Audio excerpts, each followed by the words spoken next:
Everyone, bon après-midi à tous. I'd like to welcome you to the Rogers Arena, the future home of the Invictus Games 2025 closing ceremonies. Alors bonjour et bienvenue à l'Arena Rogers, le lieu désigné pour la cérémonie de clôture des Jeux Invictus en 2025. Je suis le colonel Marilynn Chenette. I'm the Deputy Commander of the Canadian Armed Forces Transition Group, proudly serving in the Canadian Forces for 29 years as a Health Services Operations Officer, and I will be your Master of Ceremonies for this event today. Before we begin, I want to acknowledge that Rogers Arena is located on the traditional territory of the Musqueam people. We give thanks to the Musqueam people for welcoming us on their territory. Over the course of the Games, we will be working diligently with all 4 First Nation communities where the Games will be held to live up to our collective responsibility to honor and respect their protocols and homeland, to build relationships, and to engage meaningfully with their knowledge in these Games and beyond. I would also like to welcome today our distinguished guests. Chief Wayne Sparrow of the Musqueam Nation, the Right Honourable Prime Minister Justin Trudeau, Premier John Horgan, Minister Lawrence MacAulay, Minister Melanie Mark, Lieutenant General Al Meinzinger, who is the Commander of the Royal Canadian Air Force, here representing the Canadian Armed Forces, along with Chief Warrant Officer John Hall, the Royal Canadian Air Force Chief Warrant Officer, and the Invictus competitors who have joined us here today. Welcome.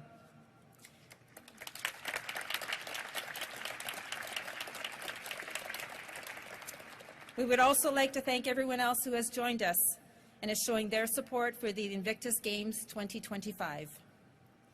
I would now like to invite Chief Sparrow to say a few words.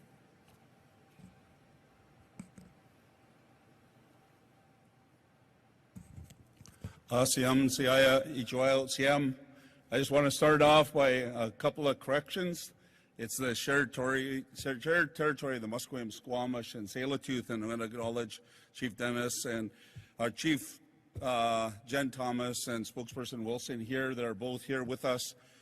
This territory here is the shared territory of all 3 nations. I know it was probably a little bit of a miscue that we've been taking turns doing welcomings on behalf of the 3, and it's my privilege and honor to do the welcome today, but I want to acknowledge our leaders and our chiefs from the other community. I just want to take this opportunity on behalf of the 3 nations to welcome each and every one of you here today. You know, it's a privilege and honor to be standing here in front of each and every one of you. Our leaders are here. Our hands are up to both the Premier and the Prime Minister about the hard work that you've been doing with First Nations, and I want to publicly acknowledge that. You know, with our community, when it comes to sport, 2010 brought us together. There's so many exciting things there. We had some differences between the 3 nations with overlap and how things change. Sport brought us together in 2010 and built now to where we are today. And it was from the leadership of the federal and provincial government and the cities, both of Whistler and Vancouver. So I want to acknowledge that and showing how much what sport does to bring us together in our culture and our teachings and everything like that. So I just want to acknowledge and welcome each and every one of you here. I want to thank Nick for following protocol, and it's been a privilege. I know Wilson's been traveling and working on behalf of us 3. So I just want to, once again, I'm glad to be here on behalf of the 3 and be a privilege and honor to speak on behalf of the 3 and to welcome each and every one of you here for this exciting announcement. Thank you.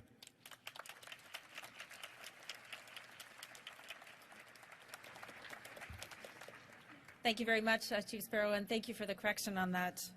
I would now like to call upon the Right Honourable Prime Minister Justin Trudeau to come and say a few words.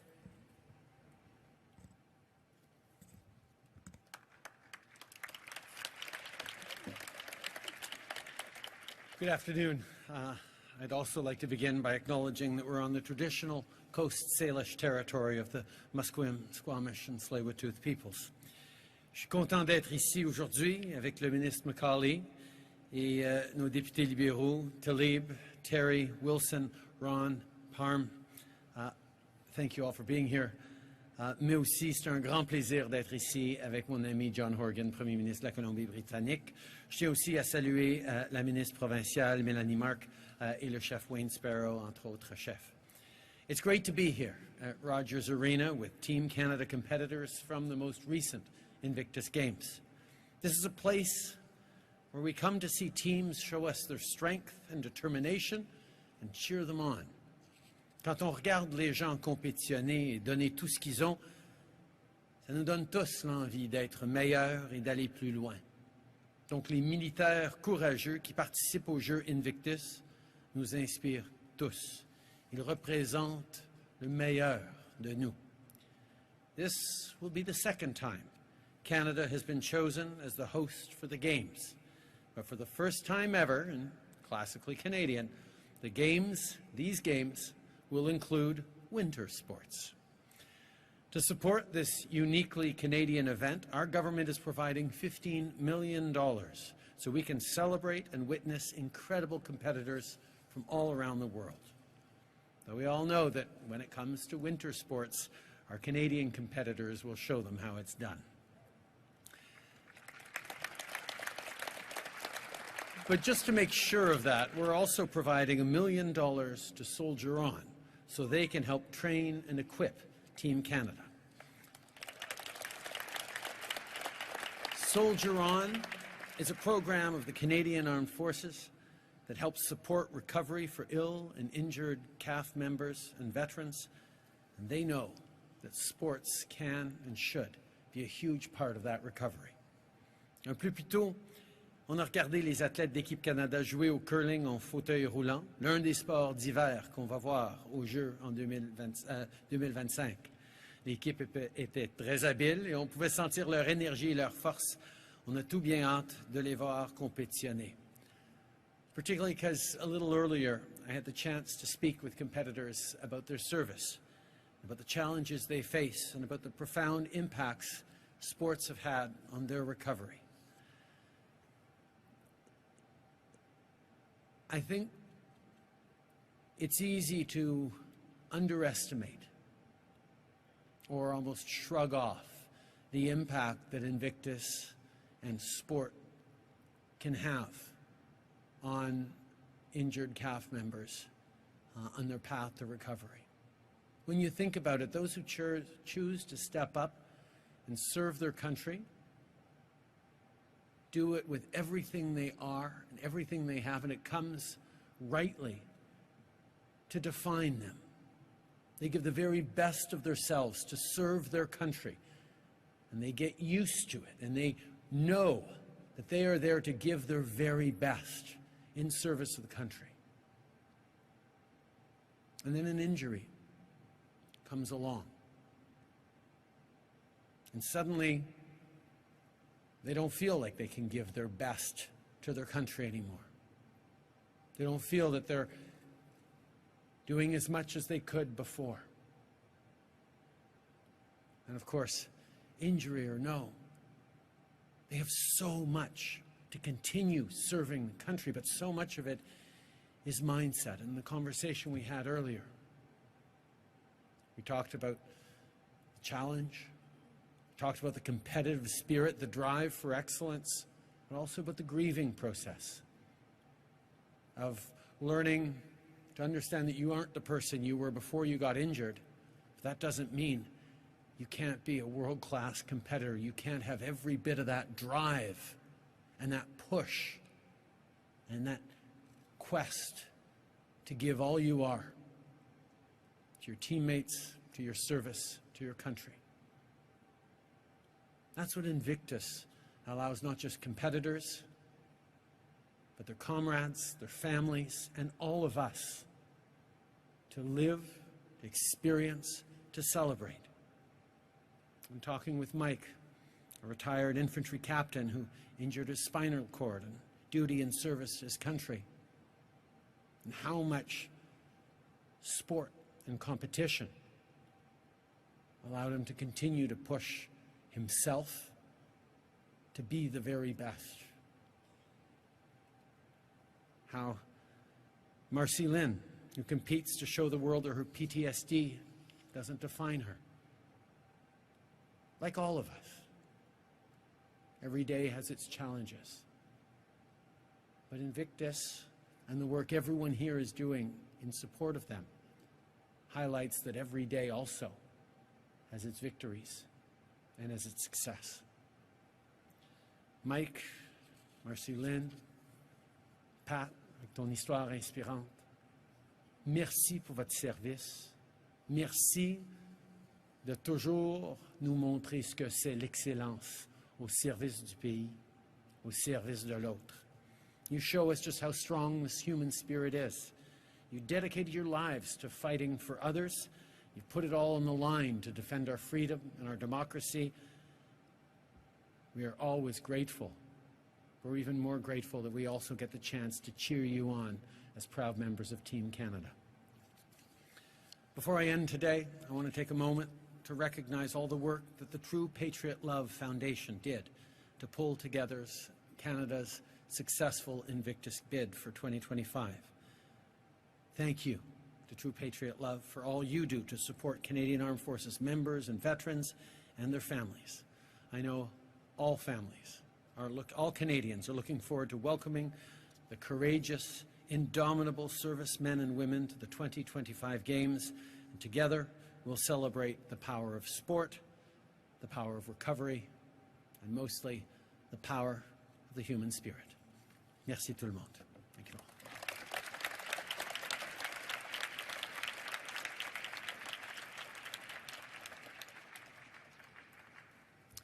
Merci beaucoup, Monsieur le Premier Ministre. I would now like to invite Premier Horgan to come and say a few words.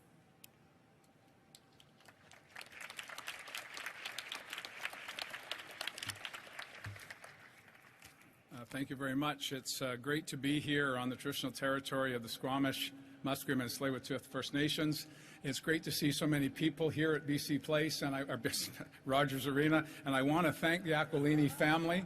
I was thinking of another event that may happen a year after this one, but I want to thank the Aquilini family for allowing us to come in here today, and also providing this as the venue for the closing ceremonies at the coming Invictus Games in 2025 in Vancouver, Whistler. It is truly exciting for Minister Mark and myself to be here today. We have been working with the Invictus organization to try and get the Games landed here in British Columbia going back to 2017, 2018. Of course, COVID got in the way, and rather than following The Hague and Dusseldorf, we got pushed further away, further away.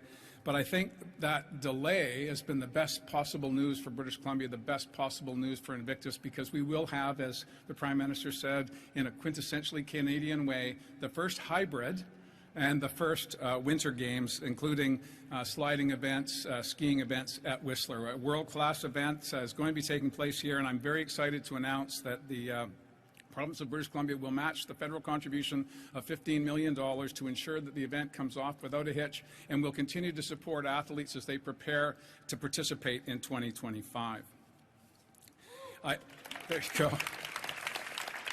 I want to just comment on Chief Sparrow's introduction, getting us started in a good way and reminding us all of the challenges that the 2010 Games faced over a decade of preparations, and the uncertainty that the public had about inviting the world to British Columbia. But what a grand event that was, and what a great unifying event that was, and particularly for the three nations, for Musqueam, Squamish, and Tsleil-Waututh, to take full participation within their territories, inviting the world to come to British Columbia. And again, if things roll out, inviting them again in a few more years down the road.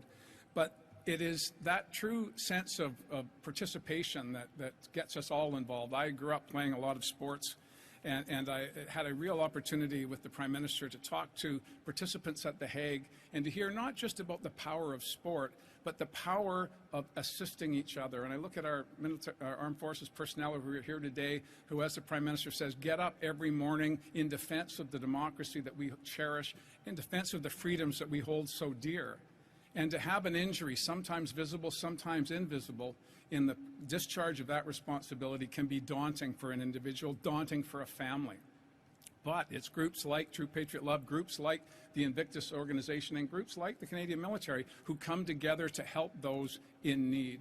And this Games will be, as the Prime Minister says, a true insight into the human condition, the human spirit, indomitable to the end. To talk to the participants as we did before the game, to have some laughs about being voted the most bizarre volleyball team by all of the other participants. They're going to get some T-shirts made up. They might be going on, I guess it would be Kids in the Hall now, now that it's back on the air, to do a little bit of comedy. But it was the participation, the smiles that just talking about participation evoked that gives us a real sense of the power of sport. It's not just about the winning, it's not just about the participating, it's about the support that all of us give to each other each and every day that's represented by this initiative. And the families, of course, who have to work with a loved one who's struggling with an impairment, whatever it may be, visible or invisible, that benefit from knowing that the community has your back. The community is there with you, and the community will collectively celebrate the indomitable spirit of the human condition in 2025 in Vancouver, Whistler. It's going to be great. I can't wait to get going. We'll see you then.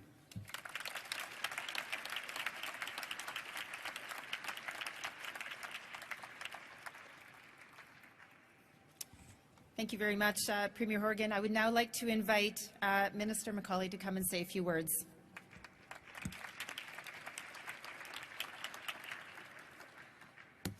Thank you very much, Prime Minister, Premier Horgan, Minister Mark, Chief Sparrow. It's so important to recognize the First Nations territory, veterans, members of the military, distinguished guests, ladies and gentlemen. For me, it is such a great honor to be here. I want to also start by congratulating True Patriot Love for winning the right to host the Invictus Games here in Canada in 2025. A lot of hard work. Thank you so much. I heard a lot from you, and now it's a great day. It's a big deal for the team to get to compete in these games, and it's a big deal for us to get the opportunity to cheer them on. Canada has been at the Invictus Games since the very start in 2014. The Games are more than a week-long elite sporting events that are an opportunity for rehabilitation, recovery, both physically and psychologically. The next Games in Canada will be the first to include adaptive winter sports. Competitors will be tested in new ways, and spectators will get to see a whole new range of what they can do. And all of it in world-class facilities, right here in British Columbia, one of the most beautiful provinces in the country. And as Minister of Veterans Affairs, I particularly appreciate that you're making plans to recognize the achievement and the sacrifice of Indigenous veterans across Canada and to recognize their military history. I am so pleased that the government has made this decision to support the Invictus Games 2025 with this $15 million funding. On behalf of all Canadians, I wish everyone involved with this great event all the success in the Games. I can't wait to cheer on Team Canada in 2025 in Vancouver. Now I would like to invite my colleague, Minister Mark, the Minister of Tourism, Art, Culture and Sport for the province of British Columbia, to say a few words. Thank you so much.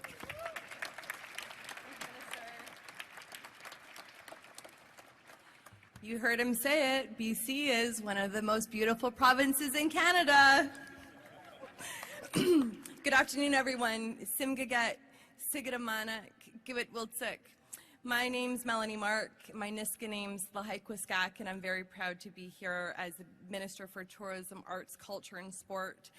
I won't repeat many of the messages that were so important to hear from our Prime Minister, our Premier, and our Minister about the power of sport, and thanking those service men and women. But I wanted to share a perspective that really inspired me when I got the presentation in January about bringing Invictus to BC and the power of partnership, the power of paddling together. and knowing that the Indigenous nations are leading this through along with our veterans, but showing that sport has the power to heal. I grew up in Native politics. I'm a politician. There aren't many things that unite us, but sport, in my opinion, is the great equalizer, and it is the thing that brings us together. But hearing the stories about being able to reinvent yourself, the Prime Minister talked a lot about being in service and what it means, that moment that you don't know that your life is going to change because you may never walk again, because you can't show the world what PTSD looks like, but that you have to have the grit, the determination to get up again. And Invictus has given that invitation to those athletes to be inspired, to get up, to show pride, to represent your country, to reinvent yourself, to give it your best. You are the best. So I want to thank you for being the best and serving our country and all of the other countries around the world. We are going to be inviting, in this house, I want to give a shout out to the Aquilini family and Rogers. This house is going to be rocking. When we invite the world, 550 athletes are going to be here from over 20 countries. And our part, Premier John Horgan, me as Minister of Sport, we did our part to make this happen, but it's the power of partnership. It's the paddle of paddling together that gets the best outcomes. I want to thank the athletes for sharing your stories and not giving up. As a kid from East Van, you just got to get up again, right? Give it your best shot, do your best, be your best, and you're going to get through it together. So thanks, everyone, and congratulations.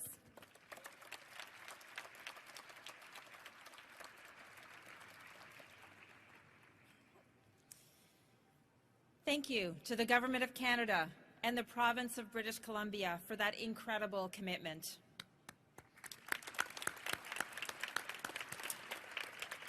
This funding will help create one of the most inclusive and innovative Invictus Games to date, plus broaden the healing through the inclusion of winter sports and a deep connection with First Nations.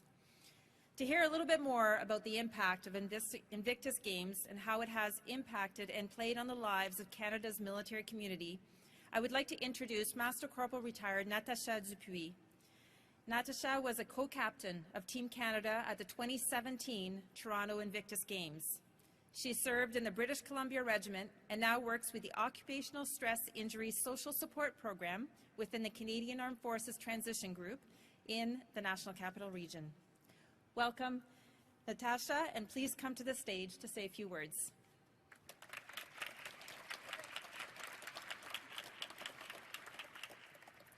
Hi, everyone. It's a pleasure and honor for me to be here today. Before I share my story, I would like, as well as a few, congratulate True Patriot Love for their winning bid. Il n'y a rien comme porter la feuille d'érable et de compétitionner chez soi, donc félicitations. I served for just over 16 years in the Canadian Armed Forces as part of the Armored Corps. Actually, funny enough, I spent my first few years with the British Columbia Regiment at the armory that's right across the street from here. During my service, I deployed to Bosnia once and to Afghanistan twice. My last rotation in Afghanistan in 2009 was not easy.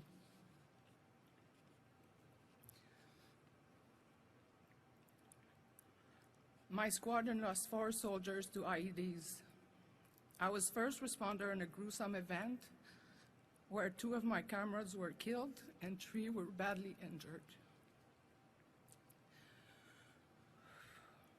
I won't get into details, but I can tell you that I started struggling right away. I am not sure how I was able to finish my mission. Stress and adrenaline would be my best guess. When I got back to Canada, symptoms such as flashback, panic attacks, insomnia, and more kicked in. This is when I was diagnosed with post-traumatic stress disorder, PTSD. Time and therapy worked, but sports are what helped me the most. In 2016, I got a call from Joe at Soldier On asking if I would be interested in replacing an athlete for the Orlando Games. I said yes right away and was very excited about the opportunity. The depression and all the medication I was taking made me gain some weight, and I saw this as my opportunity to regain control over my health and life. I joined the team halfway through the training with just 3 months to get up to speed. J'ai tout donné. By the time the games started, I was in the best shape I had been in years. I won 2 gold medals at track, a bronze medal at powerlifting, and more importantly, I made a lot of friends. I was hooked. The following games, I wanted in again, but this time I wanted to experience the entire process. Not only was I selected to be part of Team Canada, but I was also asked to be co-captain, the ultimate honor. I came back from Toronto with 3 gold medals in track and a silver medal at indoor rowing. So medals were nice, but the Invictus Games are not about medals or about winning. They're about progressing in your recovery as part of a community who understands and supports you. They are also about building lifelong friendships and support systems amongst peers. I hope this city is ready to be inspired and touched by the incredible spirit and resiliency of the Invictus Games athletes. I promise that you won't be disappointed. It will blow your mind. Thank you. Merci.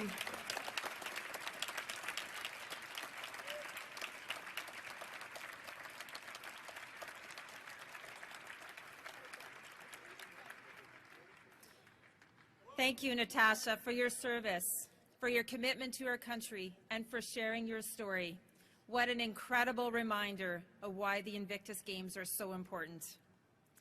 I would now like to welcome to the stage Nick Booth, the Chief Executive Officer of True Patriot Love, the organization that led the charge on securing the 2025 Games for Vancouver and Whistler. Nick, please come to the stage.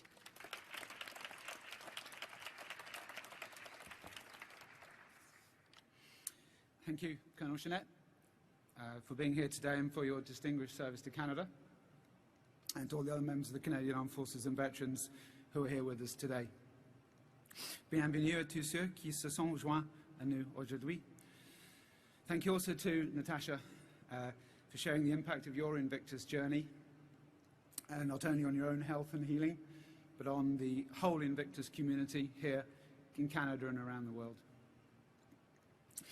In particular, of course, on behalf of True Patriot Love Foundation and all the military members, veterans, and their families who will benefit, I must offer our sincere thanks to the Government of Canada and to the Province of British Columbia for this wonderful contribution to the 2025 Invictus Games, and to Prime Minister Trudeau, Premier Horgan, Minister MacAulay and Minister Mark for being with us here today. And no apologies, Minister, for calling you a lot of times. I'm sorry, I'm not taking that back. This investment shows your deep commitment to supporting the recovery and well-being of Canada's ill and injured community, while also keeping the Canadian tradition of supporting other countries in their processes of healing. With the announcement that Nigeria and Colombia will be joining Invictus, there are now 22 nations who will be welcoming to the beautiful landscape of Vancouver and Whistler, including, of course, the Ukraine. And I want to acknowledge the role the personal role the Prime Minister played in getting the Ukraine included into the Invictus movement back in 2017. Thank you for that. It was an honour to see their presence in The Hague recently. As the country's national foundation for its military community, True Patriot Love is honoured to have been able to lead in bringing the Games back to Canada once again, and in introducing the concept of winter sports for the very first time. The introduction of new snow and ice sports will mean that veterans can try new adaptive winter activities for the first time and to continue to participate year-round so that their journey of recovery does not end at the final whistle, but become a lifelong opportunity. But the Invictus Games is not just about the competitors, they're also about families. I've had the privilege of being involved in the Invictus movement since its inception.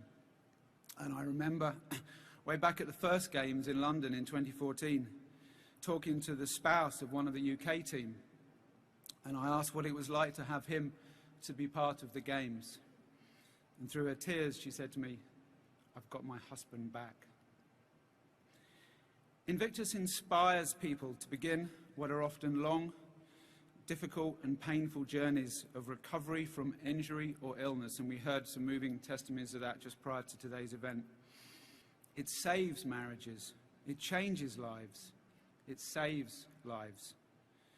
At the recent Games in The Hague, a survey was done of the competitors and the participating teams, and of those who responded, 1 in 10 of the competitors said they would likely have taken their own lives if it wasn't for Invictus.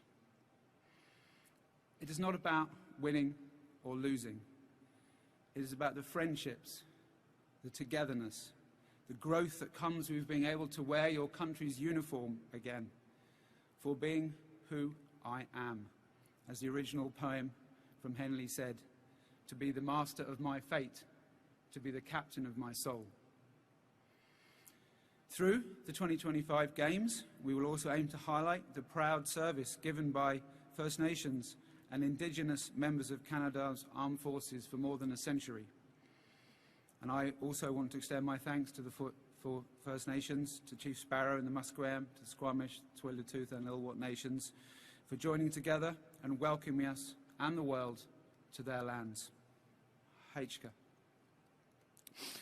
All of us look forward to working closely together to build a Games that furthers the recommendations laid out in Canada's Truth and Reconciliation Commission's calls to action, and to ensure Indigenous protocols are respected in all aspects of the Games.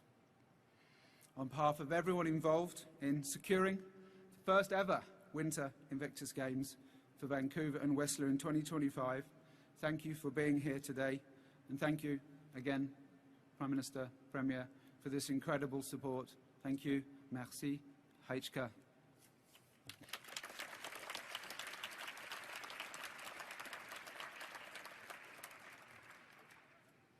Thank you very much, Nick, and thank you to True Patriot Love, à la grande patrie.